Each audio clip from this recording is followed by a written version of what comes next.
Class 10 की exercise 12.3 का जो क्वेश्चन नंबर 7 है, क्वेश्चन में हमसे बोला गया है इन फिगर, एक फिगर है हमारे पास A B C D is a square. जो ये ए बी सी डी है ये एक स्क्वायर है ऑफ साइड 14 सेंटीमीटर, जिसकी जो साइड है वो कितनी है 14 14 14 14 सेंटीमीटर, यानी कि इसके चारों की चारों साइड जो है वो 14 सेंटीमीटर की है। ठीक है, मैं स्क्वायर की साइड को यहाँ पर दिखा रहा हूँ। ये कितना है, इसकी साइड 14 सेंटीमीटर है। चारों की चारों साइड इक्वल होंगी क्योंकि स्क्वायर है। With centre A B C and D 4 circles are drawn such that each circle touch externally 2 of the remaining 3 circles.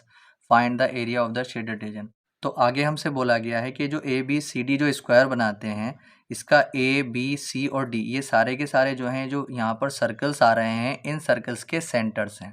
ठीक है, दूसरा ये भी बोला गया है कि ये जो 4 सर्कल्स हैं, इनमें से हर एक सर्कल जो है इन 3 सर्कल में से 2 सर्कल को टच करता है। ठीक है, अब देखिए ये कंडीशन तभी पॉसिबल हो पाती है जब चारों के चारों सर्कल्स जो हैं वो इक्वल रेडियस के हों, यानी कि इक्वल हों।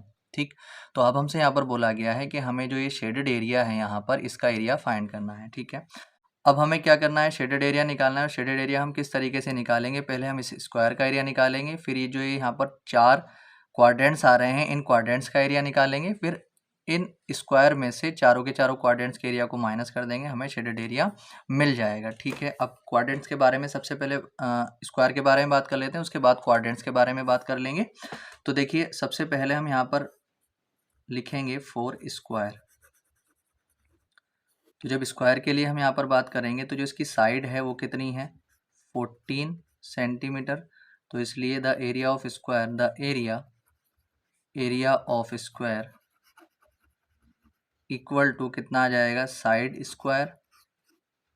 तो अगर हम साइड की बात करते हैं तो ये कितना है 14, तो 14 स्क्वायर, तो ये कितना आ जाएगा 196 सेंटीमीटर स्क्वायर। ठीक है, तो यहाँ पर अगर हम देखते हैं तो स्क्वायर का एरिया तो हमारे पास आ चुका है। अब हम बात करेंगे फोर क्वाड्रेंट्स, 4 क्वाड्रेंट्स। अब हम पहले क्वाड्रेंट्स के बारे में थोड़ा जो है जान लेते हैं क्या होता है क्वाड्रेंट्स, उसके बाद जो है इस क्वेश्चन को आगे हम लेकर के चलते हैं। देखिए एक सर्किल होता है और सर्किल का जो 1/4 पार्ट होता है, 1/4 पार्ट जो होता है उसी को हम क्या कहते हैं, क्वाड्रेंट्स कहते हैं। ठीक है, क्वाड्रेंट। अब जो क्वाड्रेंट होता है उसका एरिया हम 2 तरीके से निकाल सकते हैं। जो क्वाड्रेंट होता है वो सेक्टर भी होता है। ठीक है, क्योंकि देखिए यहाँ पर ये रेडियस है, रेडियस और 2 रेडियस के बीच का जो एरिया होता है वो सेक्टर ही होता है। तो हम इसका एरिया सेक्टर के बेस पे भी निकाल सकते हैं। अगर हम सेक्टर के बेस पे इसका एरिया निकालते हैं तो हमें ज़रूरत पड़ेगी आर की और हमें ज़रूरत पड़ेगी थीटा की, और हमेशा जब भी क्वाड्रेंट की बात आती है तो वहाँ पर थीटा 90 डिग्री होता है। ठीक है, सर्किल का 1/4 पार्ट जो होता है वो 90 डिग्री एंगल यहाँ से बनाता है। तो हम अगर सेक्टर के बेस पे निकालेंगे तो theta upon 360 into pi r square करके इसका एरिया निकाल सकते हैं। दूसरा, क्वाड्रेंट का एरिया हम 1/4 पाई आर स्क्वायर करके भी निकाल सकते हैं। क्यों, क्योंकि जो सर्किल का एरिया होता है वो पाई आर स्क्वायर होता है और जो क्वाड्रेंट होता है वो सर्किल का 1/4 पार्ट होता है। ठीक है, यानी सर्किल का जो 1/4 हिस्सा होता है उसी को हम क्या कहते हैं, क्वाड्रेंट कहते हैं। ठीक है, तो देखिए अब अगर हम यहाँ पर देखते हैं तो स्क्वायर का हर एंगल जो होता है 90 डिग्री होता है। जब ये 90 डिग्री है तो, और ये यहाँ से यहाँ तक ये रेडियस है, यहाँ से यहाँ तक ये रेडियस है, तो ये पूरे का पूरा क्या बन रहा है, क्वाड्रेंट बन रहा है।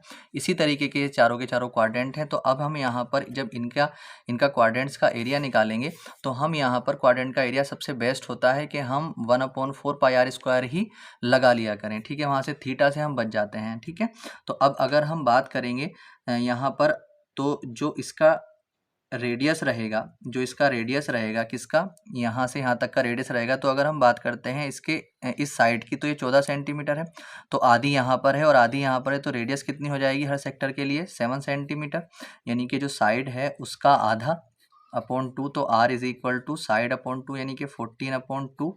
तो 2 से ये 7 टाइम कट जाएगा तो r की वैल्यू कितनी आ जाएगी 7 सेंटीमीटर। अब जब r की वैल्यू 7 आ चुकी है तो इसलिए हम यहाँ पर एरिया निकालेंगे। तो एरिया ऑफ 4 क्वाड्रेंट्स, अब जब 4 क्वाड्रेंट्स का एरिया निकालेंगे तो एक क्वाड्रेंट का एरिया निकालने का फॉर्मूला होता है 1/4 पाई आर स्क्वायर, और 4 का एरिया निकालेंगे तो इसकी 4 से मल्टीप्लाई कर देंगे, ठीक है। अब देखिए 4 से 4 कट जाएगा तो यहाँ पर बचेगा पाई आर स्क्वायर। अब देखो 4 क्वाड्रेंट को मिलाकर पूरा एक सर्किल बन जाता है, तो वो देखो सर्किल का एरिया क्या होता है, पाई आर स्क्वायर ही होता है। तो यहाँ पर हम क्या करेंगे, पाई की वैल्यू 22/7 और आर कितना था हमारे पास 7, पावर 2 थी तो 7 × 7 लिख सकते हैं। तो 7 से 7 कट जाएगा, 7 दूनी 14 हासिल 1, 7 दूनी 14, 14 और 1 15, 154 सेंटीमीटर स्क्वायर। अब देखिए स्क्वायर का एरिया इतना आ चुका है और इन चारों के चारों जो क्वाड्रेंट्स हैं उनका एरिया इतना आ चुका है, ठीक है। तो अब हम क्या करेंगे, स्क्वायर के एरिया में से इन चारों को माइनस कर देंगे, हमें शेडेड एरिया मिल जाएगा। तो यहाँ पर हम लिखेंगे area of shaded region is equal to area of square minus area of 4 quadrants. तो एरिया ऑफ स्क्वायर कितना था हमारे पास 196 और माइनस 4 क्वाड्रेंट्स का एरिया कितना आया था 154, तो यहाँ पर आ जाएगा 154। तो जब इसमें इसको माइनस करेंगे 6 में से 4 गया 2, 19 में से 15 गया, कितना बचेंगे 4, तो सेंटीमीटर स्क्वायर इसका एरिया आ चुका है।